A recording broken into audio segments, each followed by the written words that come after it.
keempat, Nabi mula berdakwah secara terang-terangan, maka tentangan orang kafir juga secara terang-terangan. Tahun keempat, kelima, keenam, ketujuh, tentangan mereka semakin hebat sehinggalah kemuncaknya pada tahun ke-10. Lepas 10 tahun berdakwah di Mekah, kemuncaknya di situ. Kenapa? Kerana pada tahun ke-10 di Mekah itu, Nabi SAW kehilangan dua insan yang paling dikasihi, yang paling disayangi, yang banyak menyokong dan mempertahankan dakwah baginda sepanjang 10 tahun di Mekah. Dua insan itu adalah yang pertama isterinya Khadijah radhiyallahu anha, dan yang kedua adalah pakciknya Abu Talib. Yang mana sebelum tahun ke-10, orang kafir Quraisy mereka menentang dakwah Nabi, tetapi sekadar mereka mencaci Nabi dan mereka ambil tindakan pada sahabat-sahabat Nabi yang tidak mempunyai perlindungan, ataupun sahabat Nabi yang dari kalangan hamba yang tidak mempunyai pengaruh dan kuasa. Sekadar itu sahaja. Mereka tidak mampu buat apa-apa tindakan fizikal, serangan fizikal pada badan Nabi SAW. Sebab mereka tahu kalau mereka buat apa-apa yang kena pada Nabi, mereka tahu ada antara mereka dengan Nabi ada pakciknya Abu Talib yang ada kuasa dan pengaruh yang kuat di Mekah. Mereka akan diserang semula kalau mereka ambil tindakan pada Nabi. Tapi pada tahun ke-10 kenabian, yang dinamakan sebagai tahun kesedihan, yang mana baginda SAW kehilangan dua insan ini yang disayangi pada tahun yang sama, pada bulan yang sama, iaitu pada bulan Ramadan tahun ke-10 kenabian. Lalu orang kafir merasakan, sekarang mereka mengatakan sekarang antara kita dengan dia tidak ada yang menghalang lagi, kerana Abu Talib sudah meninggal. Jadi bermula daripada tahun ke-10 itu, mereka tanpa takut dan tanpa segan silu melakukan semakin mengganas menentang Nabi SAW. Lalu menyebabkan Nabi SAW setelah itu merasakan seolah-olah penduduk Mekah telah menutup hati mereka rapat-rapat dan tidak mahu menerima lagi dakwah Islam. Lalu baginda mengharapkan siapa yang akan menerima dakwah Islam. Baginda mengharapkan orang dari luar Mekah. Jadi Nabi SAW mengambil peluang pada tahun selepas itu, tahun ke-11. Nabi duduk Mekah berdakwah 13 tahun. Jadi lepas tahun ke-10, tahun ke-11, Nabi ambil peluang ketika musim haji. Ketika musim haji, yang mana orang-orang Arab dari luar Mekah, dari Yaman, dari Madinah, dari berbagai tempat lain datang ke Mekah buat haji. Jadi Nabi ambil kesempatan bila rombongan-rombongan dari luar ini datang untuk buat haji, Nabi ambil peluang untuk cerita tentang Islam kepada mereka. Mana tahu ada antara mereka yang ingin menerima dakwah Islam dan membantu Nabi SAW dan para sahabat yang ditindas di Mekah. Jadi bila Nabi nak cerita tentang Islam kepada rombongan yang datang buat haji, orang kafir Quraisy sentiasa kerahkan orang-orang mereka mendahului Nabi memberi amaran kepada rombongan itu. Datang rombongan dari negeri sekian, Nabi baru nak cerita pada mereka, mereka dah jumpa rombongan tu dulu. Orang kafir dah jumpa rombongan tu, beritahu, warning, siap-siap, nanti korang masuk Mekah ada seorang lelaki yang dia mendakwa dia sebagai Nabi. Jangan percaya pada dia, jangan dengar cakap dia, kami dah kenal dia lama, dia penipu. Itu warning yang diberikan oleh orang kafir sebelum rombongan ini masuk Mekah. Jadi bila Nabi nak jumpa satu rombongan, baru cakap, aku utusan Allah, aku nak cerita tentang Islam, aku ini Nabi. Dia orang dengar je perkataan Nabi, dia orang terus lari. Sebab dia orang dengar dah, orang kafir bagi tahu dia mendakwa diri dia Nabi, kamu dengar perkataan Nabi, lari jauh-jauh. Jadi setiap kali Nabi nak cerita kepada mereka, mereka lari. Nabi tak ada peluang. Sehinggalah Nabi tersempat dengan satu rombongan yang datang dari Madinah, yang sebelum itu namanya Yathrib. Bila Nabi dah berhijrah, baru Yathrib diberi nama baru Al-Madinah Al-Munawwarah. Jadi Nabi baru nak cerita kepada mereka, Nabi baru kata, aku nak cerita tentang Islam, aku ini Nabi utusan Allah. Orang Madinah macam rombongan lain, dengar je perkataan Nabi terus cabut lari. Dia orang baru nak beredar meninggalkan Nabi SAW. Tiba-tiba orang Madinah macam teringat sesuatu. Dia orang kata Nabi. Kat mana kita pernah dengar perkataan Nabi? Macam terngiang-ngiang, macam pernah dengar, macam ustaz pernah dengar masa macam ustaz pernah sebut masa ceramah. Tapi aku separuh sedar masa tu, ingat tak ingat. Jadi Nabi macam dengar, macam ingat tak ingat. Lalu mereka cakap sama-sama mereka, kat mana kita pernah dengar perkataan Nabi? Kemudian barulah mereka teringat bahawasanya ini adalah satu kalimah ataupun satu berita yang sering dicerita dan diulang-ulang oleh orang Yahudi sewaktu mereka di Madinah.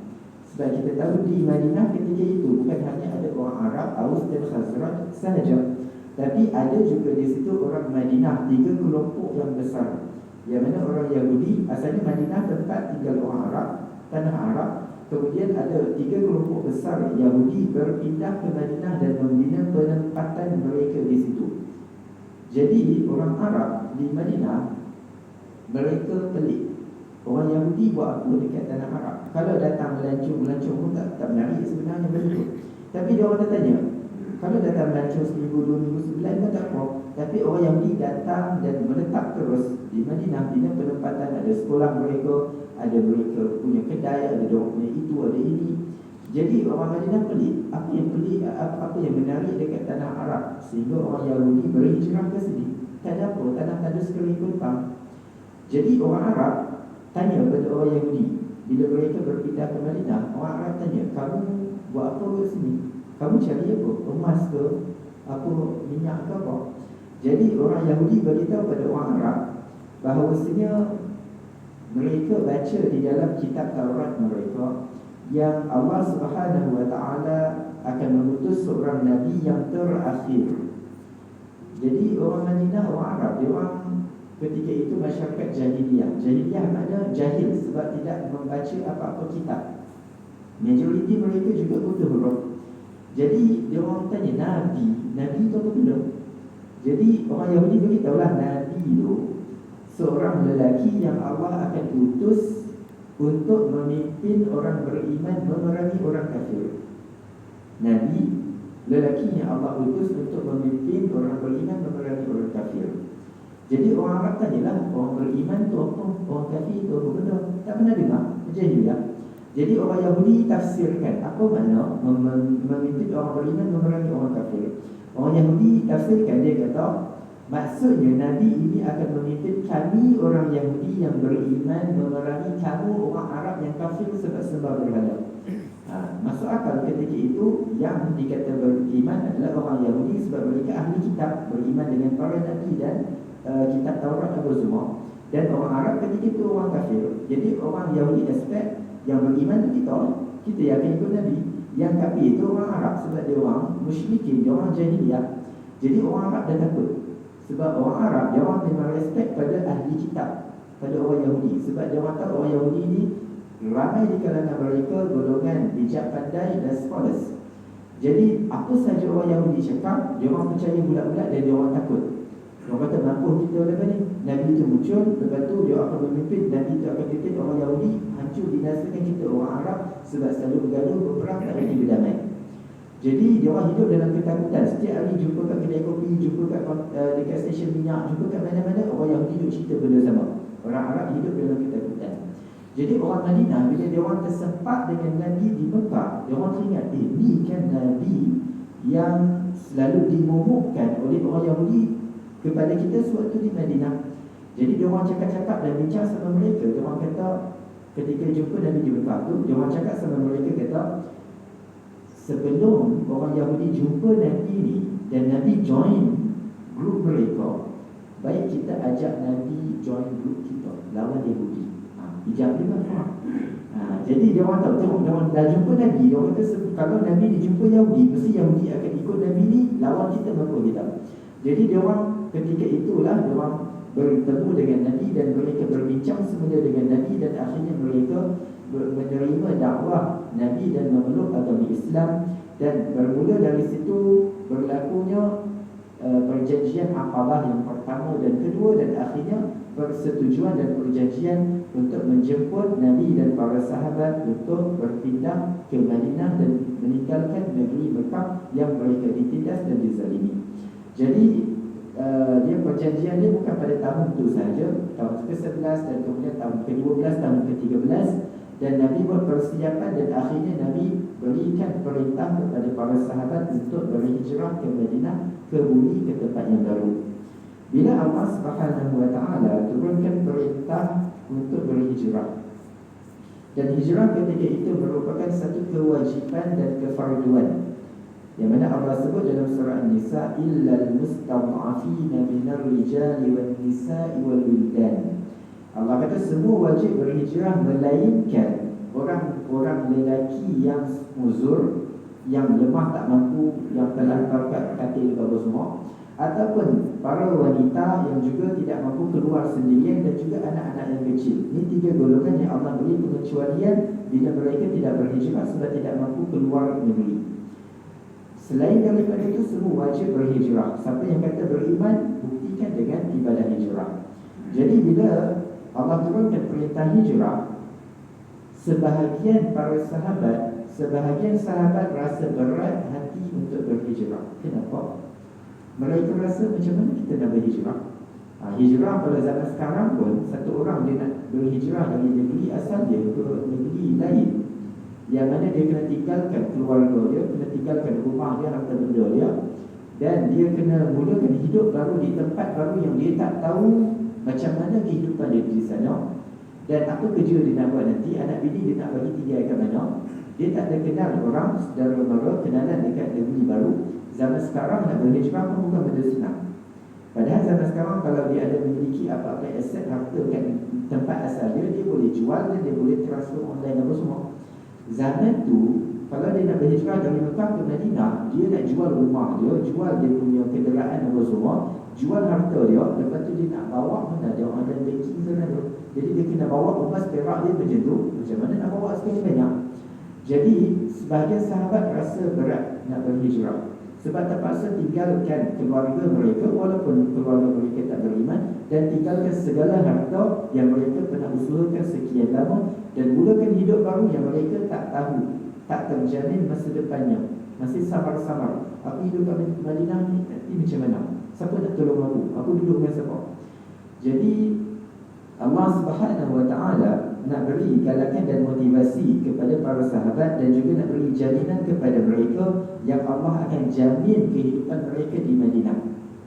Bukan ada kawan mereka akan jamin, bukan ada datuk-datuk sekian akan jamin kehidupan mereka di sana, bukan ada menteri sekian, tak. Allah sendiri akan jamin kehidupan mereka. Lalu Allah turunkan ayat 100 surah An-Nisa. Surah An-Nisa ayat yang ke-100, Allah berfirman, وَمَنْ يُهَاجِرْ فِي سَبِيلِ اللَّهِ يَجِدَ فِي الْأَرْضِ مُرَاغَمًا كَثِيرًا وَسَعًا. Mafhumnya, barang siapa, Allah cerita dalam ayat ni, ayat 100 ni ada dua potongan, awal dan akhirnya. Bahagian akhirnya Allah cerita tentang jaminan kepada sesiapa yang berhijrah di jalan Allah, mengharapkan keridaan Allah, pasti Allah jamin dia akan mendapati di tempat baru nanti keluasan dan ketenangan dan keamanan yang lebih baik. Allah jamin untuk dia. Jadi para sahabat, mereka orang yang beriman, lalu mereka yakin dan percaya kepada janji Allah, maka mereka pun mula berhijrah dari Mekah ke Madinah. Cuma bila para sahabat berhijrah, ada sebahagian mereka yang selamat sampai ke Madinah. Bila dah selamat sampai ke Madinah, sahabat yang dah selamat sampai ni, mereka mendapati janji yang Allah sebut dalam surah An-Nisa lebih baik daripada yang mereka bayangkan sebelum tu. Dia orang bayang mungkin nanti Allah dah beritahu Allah akan jamin kehidupan kita. Mana kita sampai di Madinah, mungkin ada orang akan terima kita sebagai pekerja, lepas tu kita boleh tumpang masa-masa 2-3 hari, seminggu paling lama. Tu mereka bayangkan paling baik. Bila mereka sampai di Madinah, yang berlaku lebih baik daripada yang mereka bayangkan. Sampai ke Madinah, belum sempat tanya, maaf saya nak tumpang rumah siapa ini, belum sempat tanya, orang Madinah dah berebut-rebut tangan mereka, cakap awak tinggal dengan saya. Berapa lama yang akan tanya? Duduk saja. Awak jadi rakan kongsi saya, awak ambil harta saya. Dia layan seperti ahli keluarga yang dah kenal lama. Jadi bila mereka berhijrah ke Madinah, mereka dapati janji yang Allah suruh dalam ayat 100 ini lebih hebat daripada yang mereka sangkakan sebelum berhijrah. Itu para sahabat yang dah sampai ke Madinah. Ada sebahagian sahabat yang mereka juga berusaha untuk berhijrah keluar dari Mekah, tetapi kemudian baru separuh perjalanan ada yang meninggal sebelum sampai ke Madinah. Sebab bukan semua yang keluar semua sihat-sihat belakang. Ada yang sakit, ada yang dah uzur apa semua, tapi tetap nak berhijrah. Jadi ada yang berhijrah separuh jalan meninggal dunia. Ada pula yang keluar, dia seorang yang beriman dari kalangan ahli keluarga dia yang ramai, dia senyap-senyap keluar dari rumah, dia pergi berhijrah. Bila ahli keluarga dia rasa mana dia pergi, jangan-jangan dia masih Islam, dia berhijrah. Jadi keluarga dia hantar orang tentera pergi cari dan kejar dia, tangkap dia, bawa pulang ke Mekah dan kurung dia semula. Jadi para sahabat yang dah sampai ke Madinah terkenangkan nasib para sahabat yang tak sampai ke Madinah, sama ada meninggal di tengah jalan atau ditangkap bawa ke Mekah semula. Jadi para sahabat yang dah sampai di Madinah, mereka tanya pada Nabi SAW, bagaimana nasib kawan-kawan kita yang tak sampai berhijrah ke Madinah ni? Dia orang risau apa? Sebab hijrah tu fardu, wajib. Maknanya kalau tak berhijrah berdosa. Jadi dia orang tanya pada Nabi, nasib kawan-kawan kita ni macam mana? Dikira berdosa atau diampunkan dosa? Dia orang kaya paling hebat diampunkan dosa lah. Paling bernasib baik diampunkan dosa. Nak dapat pahala tu macam tak dapat lah, sebab tak jejakkan kaki ke Madinah pun. Jadi dia orang tanya, dosa mereka diampunkan ke atau gugur? Tu je, pahala macam tak dapat tu. Jadi bila mereka tanya pada Nabi, Allah turunkan jawapan dalam sambungan ayat 100 surah An-Nisa bahagian kedua ini. Allah bagi tahu dalam sambungan ayat 100 ini, nak bagi tahu bahawasanya bukan sahaja Allah ampunkan dosa mereka, malahan Allah jamin pahala ganjaran untuk mereka yang tak sempurnakan ibadah hijrah ini. Allah jamin ganjaran pahala yang sempurna untuk mereka seperti yang Allah beri kepada mereka yang dah selamat sampai ke Madinah. Sambung ayat itu Allah berfirman, wa man yakhruj min baitihi muhajiran ila Allah wa rasulih thumma yudrikuhul maut faqad waqa'a ajruhu 'ala Allah. Allah berfirman mafhumnya, dan barang siapa yang dia keluar sahaja dari Mekah, bukan kata keluar Mekah, barang siapa yang keluar sahaja dari rumahnya, kemudian dia didatangi oleh kematian, dia keluar dari rumah untuk berhijrah, kemudian dia didatangi oleh kematian, maka demi sesungguhnya telah tetap ganjaran pahala untuknya di sisi Allah Subhanahu wa taala. Kenapa? Wa kana Allahu ghafurur rahima, kerana Allah itu Maha Pengampun, dosa mereka diampunkan, Rahimah dan Maha Pengasih. Allah beri ganjaran pahala penuh walaupun mereka tidak menyempurnakan ibadah hijrah itu, kerana Allah Maha Pengasih lagi Maha Penyayang. Jadi di sini kita lihat bagaimana pemurah dan pengasih dan pengampun yang Allah Subhanahu wa taala memberikan ganjaran penuh kepada para sahabat yang tidak mampu menyempurnakan ibadah hijrah, hatta mereka yang keluar dari rumah baru setapak, keluar rumah setapak, tak lepas majiran pun lagi, kemudian meninggal dunia ataupun ditangkap semula, tetap dapat pahala. Orang cakap, aku baru keluar rumah setapak, dua tapak, kenapa dapat pahala? Penuh, kita penat-penat sepanjang perjalanan sampai hampir pingsan kat tengah padang pasir, baru sampai ke Madinah, macam mana pahala kita dengan dia sama? Kerana Allah Subhanahu wa taala bila mengukur amalan hamba-Nya bukan melihat kepada hasil, dia dapat buat ke tak dapat buat, dia dah sempurnakan ke belum, tidak, tapi Allah lihat pada usaha. Allah tengok pada niat dan keazaman dia dah berusaha, dah berazam, dah packing barang apa semua, dah sanggup tinggalkan segala harta yang dia miliki, dah mulakan perjalanan keluar rumah setapak sahaja, terus dapat pahala yang sempurna di sisi Allah Subhanahu wa taala, walaupun kemudian terhalang daripada menyempurnakan ibadat itu.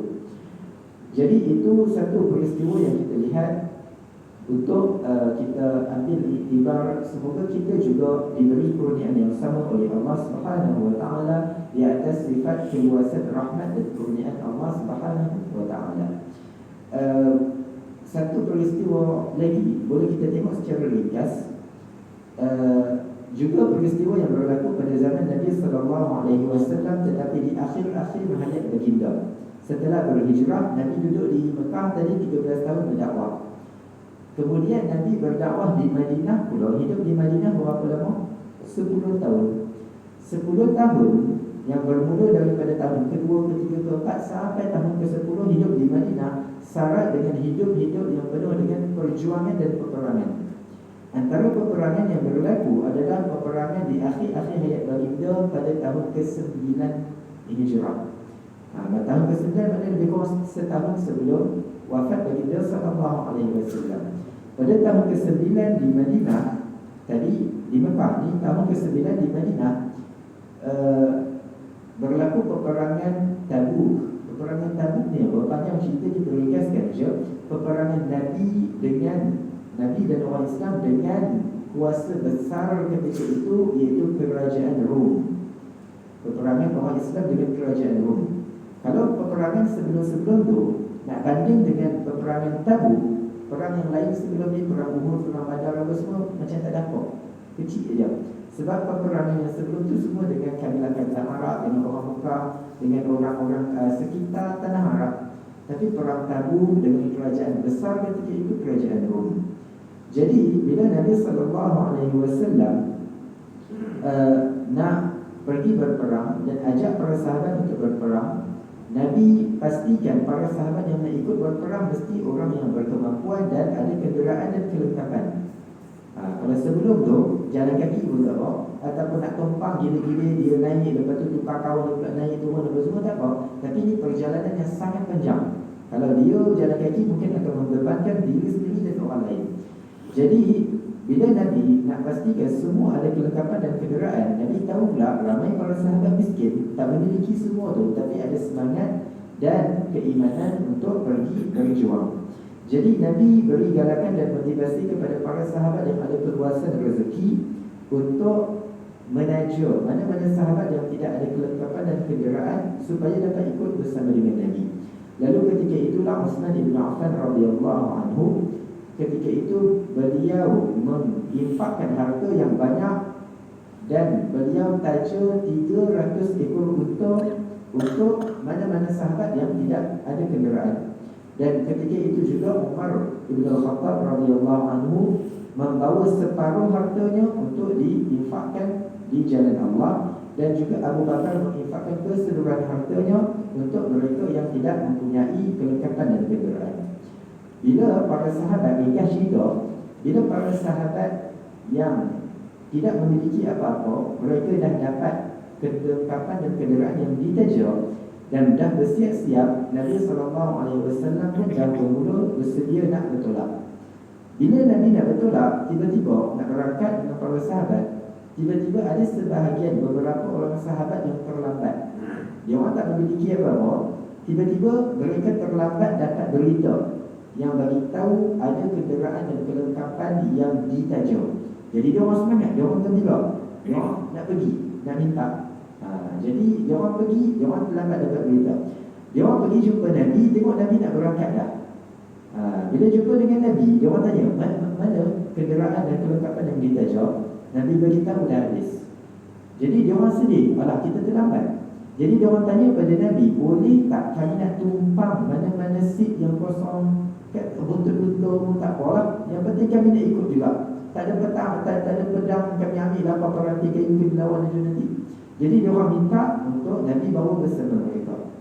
Allah merakamkan peristiwa ini dan suasana dan perbualan mereka dengan Nabi di dalam surah At-Taubah ayat 92. Surah At-Taubah banyak cerita panjang lebar tentang perang Tabuk, boleh baca sendiri. Dalam surah At-Taubah ayat sebelum tu Allah cerita tentang golongan yang diberi keunsuran dan tidak mampu pergi berjuang apa semua. Allah maafkan mereka dan beri ganjaran pada mereka. Tapi ini golongan yang ada kemampuan sihat tubuh badan, cuma nak dapat kenderaan dan kelengkapan mereka terlambat. Nak ikut Nabi tak bagi sebab dia orang tak ada kelengkapan dan kenderaan. Jadi Allah berfirman dalam ayat 92, Allah rakamkan perbualan Nabi dengan mereka, yang mana bila mereka datang jumpa Nabi, Allah berfirman, wala 'alal ladzina idza ma atauka litahmilahum qulta la ajidu ma ahmilukum 'alaihi.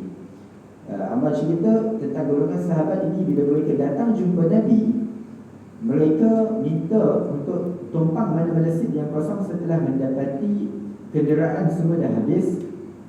Nabi kata apa? Allah rakamkan kata-kata Nabi. Allah kata la ajidu ma ahmilukum alaihi. Nabi jawab pada mereka, aku tidak ada mana-mana kenderaan dan tempat kosong untuk bawa kamu bersama. Lalu apa respon para sahabat ni? Allah kata tawallau, mereka pun berpaling. Dah tu jawapan Nabi, mereka pun terpaksa berpaling untuk pulang ke rumah, tak dapat ikut. Tawallau, mereka berpaling untuk pulang. Beza sahabat dengan kita. Kalau kita dengar Nabi kata tak payah ikut sebab kenderaan tak cukup, kita pun berpaling dan berkata yes, Alhamdulillah selamat berjaya.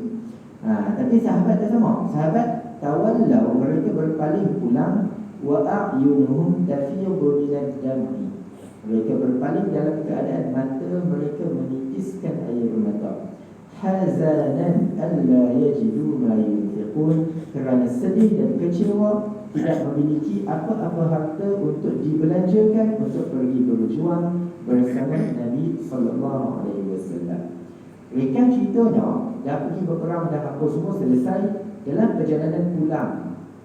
perjalanan pulang dari perang Tabuk, nak pulang ke Madinah, Nabi lihat wajah para sahabat yang ada dengan Nabi nak pulang ke Madinah ketika itu. Wajah-wajah para sahabat yang gembira dengan kemenangan yang Allah beri kepada mereka.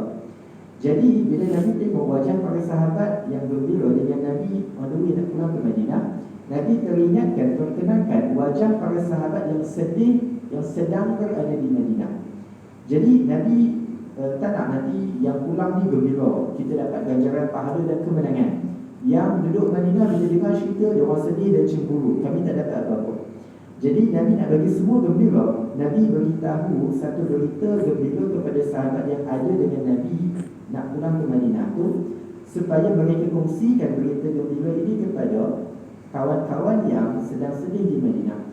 Nabi beritahu pada sahabat yang ada dengan Nabi ketika itu, Nabi beritahu, inna bil Madinah la rijalan ma sirtum masiran wala qata'tum wadiyan illa wa hum ma'ana.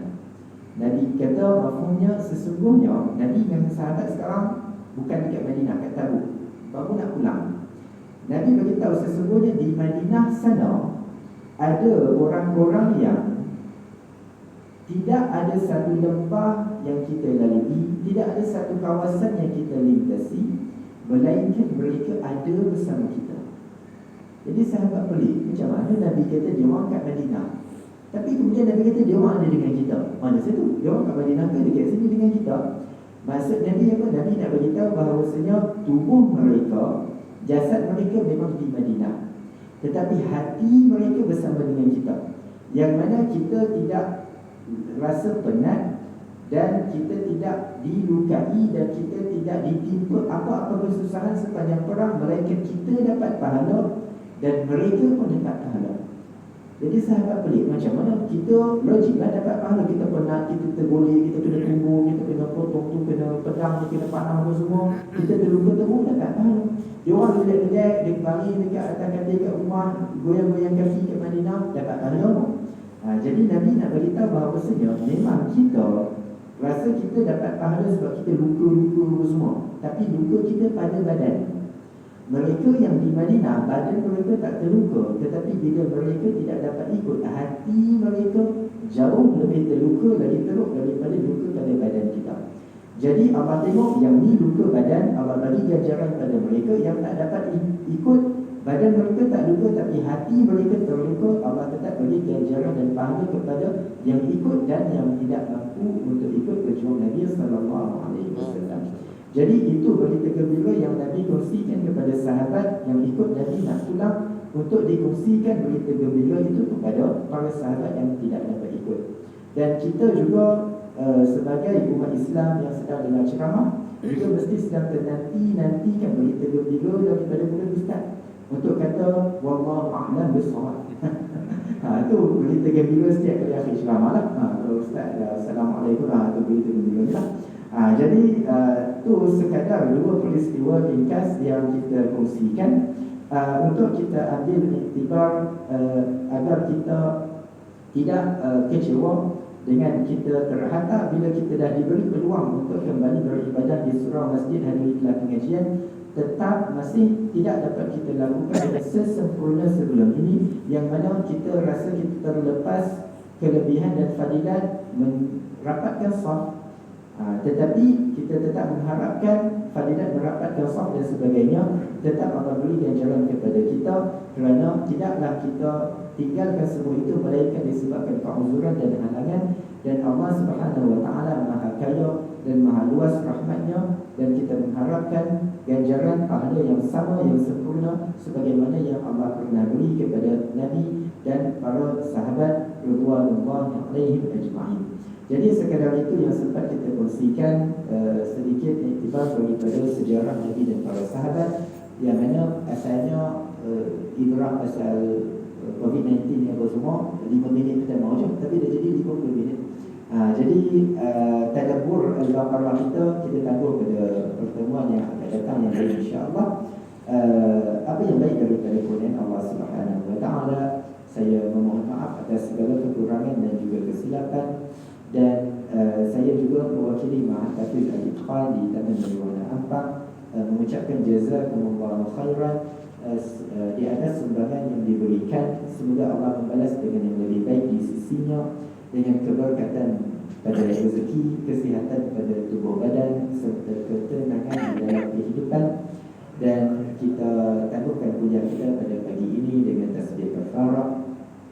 Subhanakallahumma wa bihamdika asyhadu an la ilaha illa anta astaghfiruka wa atubu ilaik. Wa sallallahu ala nabiyyina Muhammad wa ala alihi wa sahbihi wa sallam. Walhamdulillahi rabbil alamin. Wassalamu alaikum warahmatullahi wabarakatuh.